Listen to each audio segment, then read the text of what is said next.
Namaste. My name is Abhishek Tuiwala, a sculptor originally from Gujarat, India, and right now based in Jersey City, United States. To speak about Krishen Khanna sir's work is to speak about the soul of Indian modernism.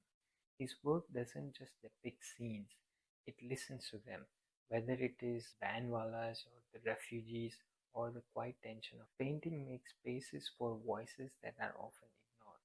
What I find most powerful about Khanasar's art is his commitment to the human dignity, rendered not with just sentimentally, but with clarity, empathy, and deep moral imagination.